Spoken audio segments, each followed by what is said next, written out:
Implied Volatility Swing Trader Secrets. If you want to be a successful swing trader, you got to understand how to use the Implied Volatility. Better yet, you need to know all the secrets. In this video, you'll get a great understanding of how the Implied Volatility indicator will help you, the trade setups, how to make the swing trades, what your targets and timeframes will be. If you're a weekly subscriber to Indicator Alerts, thank you. If not, go to Stock Charts Trading, click here to become a member.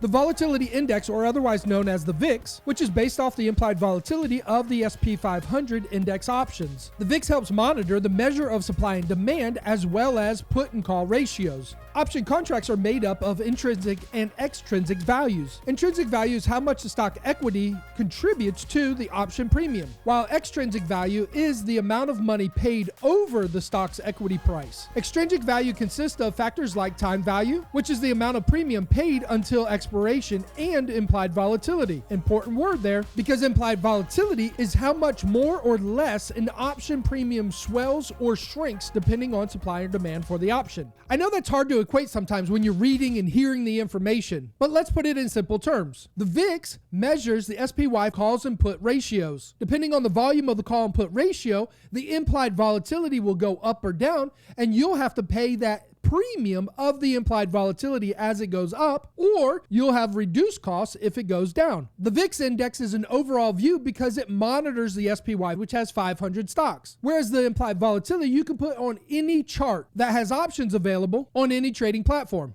So now let's get into the secrets of implied volatility. When the VIX is high, it's time to buy. When the VIX is low, watch out below. And the same is true with the implied volatility. When implied volatility is high, it's time to buy. When implied volatility is low, watch out below. We're using Thinkorswim, but all brokerages have some kind of edit or strategies category. Look for your implied volatility study and double click it. Once it populates, push OK. To truly understand the secrets of implied volatility, you have to understand how the stock market operates. We are not trading against each other. We're trading against the option makers. How can I prove that point to you? If you and I were trading, why would we need implied volatility? Implied volatility is what the option makers use to put the odds in their favor. When your implied volatility study is populated, you'll see these numbers over here. This one right now is at 0.43. And for the last 30 days, it's gone all the way up to 0.6. Now, what does that represent? Well, 0 is no premium at all. You're not giving the option makers any odds if you buy something at 0. But when's the last time you saw implied volatility at 0? So what this chart is telling us is that we're paying over that 0 rating up to 0.4, which is putting the odds into the option makers. Now here's the secret. Every time you want to go long, the option makers have inflated the premium of that option value. As the stock price rises, the implied volatility, the premium value of that option you bought, is going down, putting the odds in the market maker's favor. From lows to highs, this went up 15%. In the same time frame, the option premium went down 21%. From lows to highs, this went up almost 10%. In the same time frame, this went down 21%, giving you a negative of 10%. Think about it. You gained 10% in price action, but you lost 21% in option value, equating a very small or no profit at all on that trade. Here's another ETF. Stock price goes up, implied volatility goes down. Healthcare ETF, same thing. 10% price action run up, 22% in option premium went down. And again on consumer staples and industrials. Are you starting to see a pattern? Market makers know when a stock's about to go up, so they charge you a lot of premium in your option value so they can deflate that value away, taking your money even though you got the right direction. If you're a new trader and you're only allowed to use calls or puts and not an advanced option strategy, then I would highly recommend that you consider just buying puts. Here you have a triple top pattern with low implied volatility. As price sells off, your option premium goes up in value. From these highs to lows, you would have had a 13% move, whereas from the implied volatility lows up to the highs would have been a 50% increase in value. That's what you call a win-win. Price action, you got the direction right. Option premium, you got the direction right also. A win-win scenario for you makes lots of profits. Versus buying the dip calls,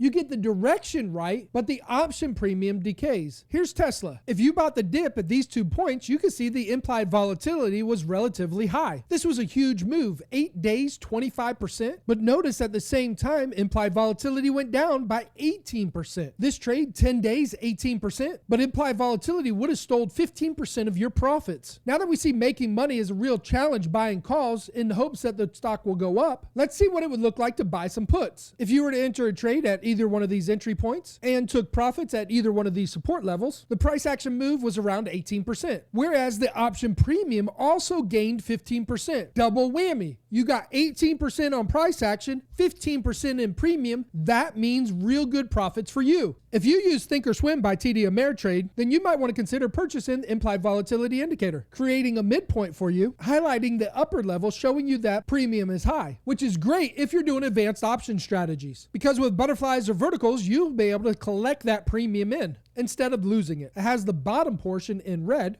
because remember what the rule said, when implied volatility is low, watch out below. When it's high, time to buy. The other thing I like about it is instead of taking the first trade when it comes into the green zone, look for a divergence, giving you a better entry point. Another way to use this tool is like candlesticks. Draw a line across all of the highs to find the perfect place to enter in the trade long. You can do the same with support levels, telling you when to short the market. Another great thing about implied volatility is using it for target levels. As price comes lower down into this support, it's likely for implied volatility to continue higher up into this resistance, keeping you into the trade longer. If you want more on this indicator, go to Stock Charts Trading playlist, click on the VIX Index Implied Volatility, and there's lots of videos giving you the right information on how to make money in the market. Now for the next step, let's take the information that we've just learned and apply it to a real trade setup. The VIX Index. When considering a swing trade, I like to use the VIX Index along with the implied volatility. I'm trading a 30-day, 1-hour chart, so I'm looking at the VIX Index 30 days, 1 hour. I'm using the trend indicator and the implied volatility midpoint indicator. Remember the rule, when the VIX and the IV are high, it's time to buy. So that's why I colored both of these in green. And when the VIX and implied volatility are low, watch out below. That's why I colored these in red. So right now, the VIX indicator is in the red zone along with implied volatility, telling me I should be shorting the market. I like to save this study so it's very quick for me to upload. Because the VIX is showing me bearish trades, so here's some other things to confirm we should be shorting the market. You can draw support lines along the implied volatility, seeing that you bounced off of that support and the momentum is changed, rising up a little. You could also draw a channel in, seeing that it's getting ready to break out, which also confirms here on the candlestick price action. Bullish versus bearish. Trading analysis. Now that the VIX is telling us that we want to take bearish trades, I'm going to click on the bearish study, which consists of a sequence counter, stock charts trading, MACD divergence, stock charts trading trend indicator, stock charts trading bearish flag, along with the implied volatility. I have the upper portion of the trend indicator highlighted in red, which matches also the implied volatility in red with a bearish flag. Drawing in a simple channel using the resistance, duplicating down for support, you can see we're very high off of that support level, making a top-in pattern right here. Seeing that implied volatility was low, bouncing off of the support channel, broke out of this downward channel, then came down and retested. Remember what we talked about before. These old highs are targets for implied volatility to go up into as the price comes down. Of course, this is a bearish flag pattern swing trade. If you take from your highs down to your lows, this would be the flagpole. Here's the flag channel, and you could duplicate the flagpole downward. Another way to trade this would be back down to this support level or midpoint of the trend indicator, or using these lower horizontal support levels. So if I were to get into McDonald's, I'd enter a trade here at $249. I would use from these highs to lows as my time frame of 18 days, potentially duplicating that time frame out to about 30 days, having my full target be down here at about $230. I would take off 25% of my trade here at $242. I'd take off another 50% at $235, and I'd let the remaining balance run down to this $229, giving me 3 different targets scaling out as price action falls lower. Here we're looking at Pepsi Company. We can see in the past implied volatility went down as price action went up into the resistance level of the trend indicator. As price sold off, implied volatility went up, making you lots of money. So when we see another scenario with implied volatility going down, breaking out of that channel, bouncing off of it, old resistance makes new support, With the price action coming up into this resistance channel, this could be a good trade. We see that there's a lot of horizontal resistance right here and movement for implied volatility to go up as the stock price sells off. We're red on the trend indicator and we're red on the implied volatility, indicating we have a match. Implied volatility has gone up while price action has gone sideways, telling us a divergence. I would enter this trade right here at $167 using old support levels for profit targets all the way down to this 156th level. I would use from the highs to the lows, this indicating 14 days. I would duplicate it to 30 for option expiration, giving me plenty of time for this to sell back off to support. Or you could draw channels on the implied volatility, and as long as the implied volatility does not break the lower support level of this channel, you could stay in as price action goes lower. KMB 30-day 1 hour, we have a nice diagonal resistance level. You can see that price action is broke up above it. Implied volatility and price action gave us a little bit of a divergence back here. You use these lower support levels on implied volatility to draw a channel, showing that implied volatility is getting ready to break out and go higher as price action starts to sell off. Using the support of these candlesticks, you can see that the price actions already broke lower on the channel. You could use old support and resistance levels to take profits as the price action comes lower. Entering this trade right now at $135.50. Take some profits at $129, more profits at $126, and let your runners run all the way down to $121. This last move lower was over 21 days. You might want to consider a 45-day expiration. CL 30-day 1 hour. We have the MACD divergence along with the bearish flag. We can see that we have other resistance. The implied volatility came down into the red zone and is currently broke above, which is a divergence, because as price action goes up, like it did here, implied volatility should go lower. So when price action is going up and implied volatility is going up, that's a divergence. Price action goes up, implied volatility goes down is the normal.